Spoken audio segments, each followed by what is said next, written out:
Ada satu pertanyaan, kenapa seseorang yang belajar zikir torekoh tidak dianjurkan lebih dahulu untuk membaca Al-Quran? Karena kalau hati masih lalai, kolbunya, zikir khofi yang ditanamkan oleh mursyid belum efektif, belum hidup, maka zikir adalah lebih utama dari membaca Al-Quran. Tetapi kalau zikirnya sudah mencapai maqam muraqabah, yaitu merasa dilihat Allah, merasa berdialog dengan Allah, maka kolbunya itu akan menikmati, akan bisa membuka rahasia-rahasia di dalam ayat-ayat Al-Quran dan huruf-huruf Al-Quran.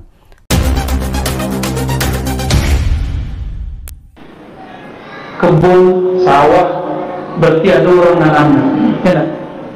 Ada yang nanam ubi, ada yang nanam buah. Kalau di sawah menanam padi. Mungkinkah ada sawah tapi tidak ada orang nanam? Nyus padinya tumbuh tapi tidak ada orang nanam, mungkin? Apa maksud ayat itu? Apa maksud hadis tadi? Ayat 9, jangan lupa dengan zikrullah, jangan lupa kalau kalian melewati kebun-kebun surga, mampirlah, petiklah. Kalau ada kebun surga di dunia, berarti ada tukang cocok tanam surga di dunia. Siapakah yang bercocok tanam itu? Itulah orang-orang yang di dalam halaqah zikir. Dulu kalau ada orang bertani, bersawah, ada namanya, dulu ada apa? Ketua tani itu, kelompok tani, lalu ada ketuanya, benar nggak? Nah, itu hanyalah permisalan surgawi. Dunia itu imitasi surga. Surga itu imitasinya dunia itu. Kalau ada kelompok tani ketuanya, maka kalau ada ahli zikir pasti ada ketuanya itu. Itulah khalifah zikir, mursyidnya zikir, syekhnya, gurunya zikir. Pasti ada yang bercocok tanam bersama beliau-beliau itu. Siapa? Itulah murid-murid mereka yang sadiq. Dan antara orang yang kelompok tani, ada nggak yang bermain-main nanam? Ada nggak yang ngicil kawannya? Aduh, sama. Di antara mereka itu ada yang main-main. Tapi meskipun main-main, pasti dapat upah. Nah, itulah maksudnya. Orang ahli zikir itu la yadurruhum, tidak akan terganggu oleh siapa yang di samping mereka. Dan orang samping mereka tidak akan merasa diganggu oleh mereka. Itu nikmatnya ahli zikir. Saudara-saudari kemuliaan Allah, ya, apabila disebut taman-taman surga, nah, jadi bayangkan cuma taman. Kalau hutan, yang bertanam tak tahu siapa yang bertanam, itu urusan Allah.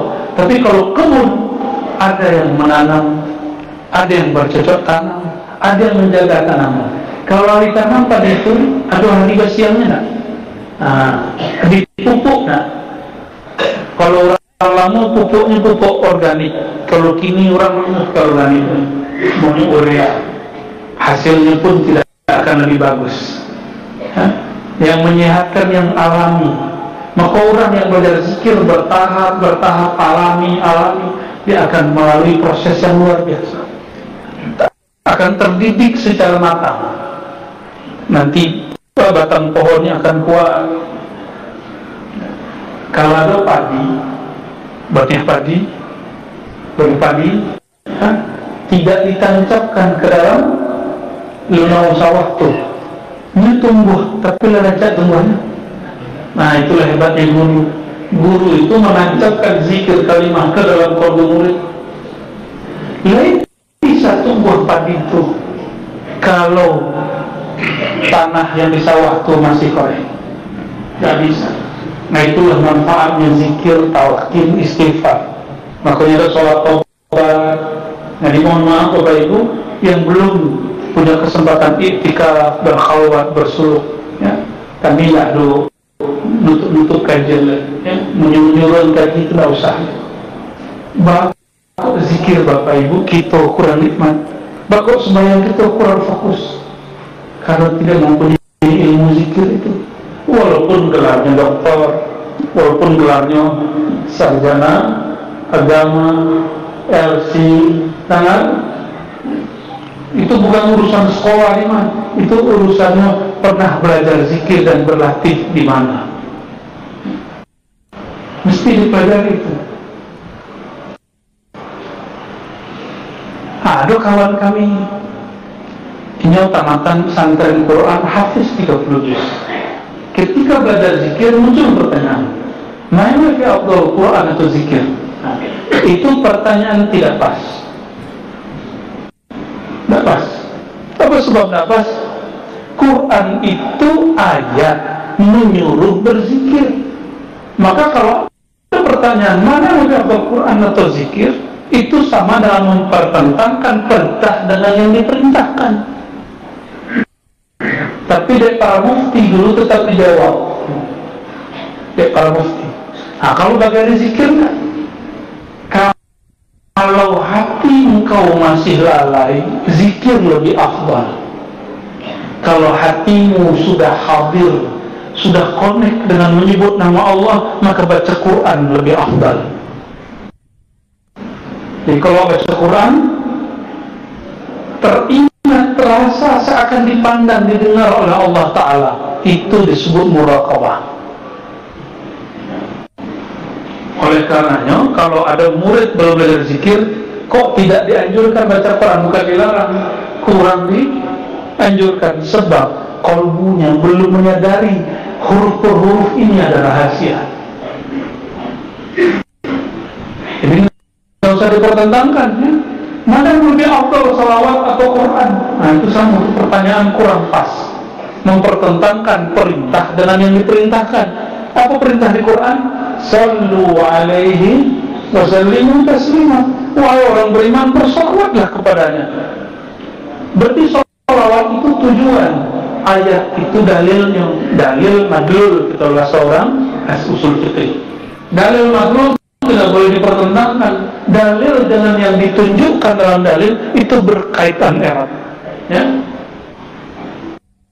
Adalah seorang murid dahulu, ya, masih sezaman dengan itu. Ketika dilarang oleh gurunya nggak usah dulu baca Quran, zikir, maka berzikirlah murid, tapi sembari banyak pertanyaan di kepalanya. Sekian hari sampai 40 hari. Setelah 40 hari, kata gurunya, Iqra' ma syi'ta minal Qur'an. Bacalah sesukamu daripada ayat Quran. Dimulainya buka surah Al-Fatihah. Fatihah pertamanya ayatnya Bismillahirrahmanirrahim. Oh, kan ketuaan kakak baca itu.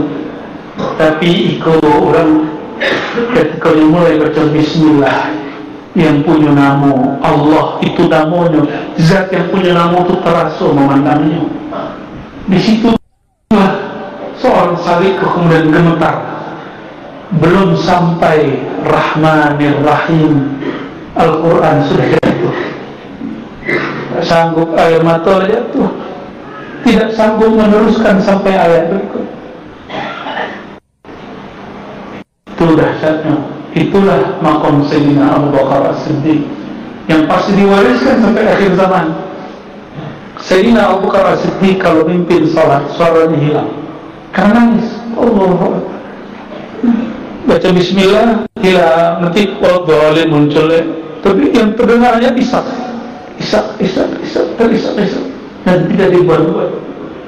Maka beliau mengatakan, diriwayatkan dari Rasulullah SAW, dari Abu Bakar, suara yang indah dan merdu itu suara yang orangnya ingat dan takut kepada Allah Subhanahu wa Ta'ala. Jadi nanti punya metode itu, tariqat Quran itu ada. Dipanggillah Ubay, Ubay, ta'al, Iqra' al-Quran alayya, tolong bacakan Quran kepadaku. Hadis Sahih Bukhari, Muslim, Abu Daud, Tirmizi. Apa kata Ubay?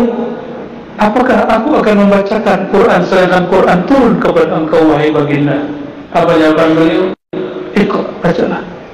Maka dibacakanlah. Bayangkan, Quran turun ke beliau, beliau masih minta dibacakan. Awak sudahlah, Quran turun ke awak, malih menang orang baca, malih pula mau baca. Sampai di ayat tertentu beliau masih tahan. Sampai di satu ayat beliau tidak sanggup menahan, nangis berkepanjangan. Lalu cukup. Jadi orang-orang yang baca Quran itu air matanya itu. Dan mungkin kalau orang yang berair mata suaranya meninggi dalam mengajar, tidak mungkin. Pasti suaranya itu akan mengikuti gelombang-gelombang kalbu, karena kalbu itu di tengah, makanya akan fokus selalu ke kalbunya, tidak fokus kepada orang, sehingga tidak sempat menyindir orang dalam pengajian. Yang ada sempat menyindir dirinya dalam pengajian. Itu tipe-tipe ahli zikir kalau jadi pendakwah, ya. Perhatikanlah kalau zikir berdakwah pasti begitu, ya. Saudara-saudara Allah, apa kata Allah Ta'ala? Habiskanlah yang kami rezekikan kepada kau min qabli, sebelum ayatnya datang kepada ahadakum, kepada seorang kamu, masing-masing kamu, al-maut, pakai alif lam, mati hakiki, mati yang sebenar mati jasadi, mati tawi, semua mati. Nah, yang maksud Siko mati apa? Mati berpisahnya roh dengan badan. Apa kata orang yang ingin belajar, yang ilmunya kurang kuat, meninggalnya, ya Allah, coba panjangkan umurku, nanti aku akan belajar lagi kepada orang lebih alim. Kiranya yang begitu tidak hanya orang kaya, yang nanti mengeluh saat nyawa berkurang, itu bukan hanya orang kaya yang belum bersedekah, tapi wali-wali Allah yang mencukupkan keilmuan, kemakrifatannya dengan ilmu yang dia baca, ilmu yang dia pelajari 1-2 guru. Apa kata mereka? Ya Allah, tolong panjangkan umur kami akan belajar kepada si fulan ahli zikir, ahli makrifat. Besoknya ayat Al-Quran untuk menyindir orang kayu. Nah, ya Allah, hartaku banyak ditumpuk, kejuyan. Kembalikan nyawaku, aku akan bersedekah. Orang-orang lah, keluarga lah berceroboh, bagi-bagi harta. Itu dia. Tapi ada yang lebih dahsyat, yang menyesal tidak hanya orang-orang kaya, tapi juga ulama-ulama, wali-wali, mukmin, semuanya menyesal. Termasuk kami nanti akan menyesal. Satu yang hadir ini nanti akan menyesal.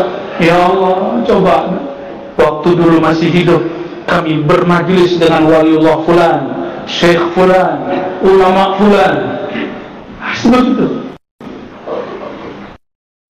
Coba, ada orang dikembalikan, ada yang mati suri, dikembalikan. Lain bermajlisnya di syekh fulan, enggak. Tapi lah semua banyak orang mati suri, lain kembalinya ke majelis fulan, enggak. Lain dicarinya orang yang disebut waktunya sakar, tidak. Di farja'na amal salihan yang dari surat sejadah itu gombalnya arwah. Para arwah itu gombal. Tapi bu gombal, bu. Pernah digombalin, bu? Kalau bahasa awal gombal itu menggoda, mantia. Habiskanlah nikmat zahirmu, nikmat batinmu, sebelum datang berpisahnya engkau dari nikmat-nikmat itu. Itu maksudnya. Ada orang yang lah mati badannya separuh. Ciri-cirinya, tangan ingin kasuh, pojok tidak. Itulah mati separuh itu. Nah, itu sudah warning paling dahsyat. Lah beban. Lah, itu peringatan dari ayat. Malaikat maut demo kepada Allah. Ya, malaikat itu pernah demo. Malaikat itu hobi demo. Ketika Allah pengumuman akan menciptakan khalifah di bumi, mereka demo. Tapi demo malaikat teratur, tidak brutal seperti yang ada di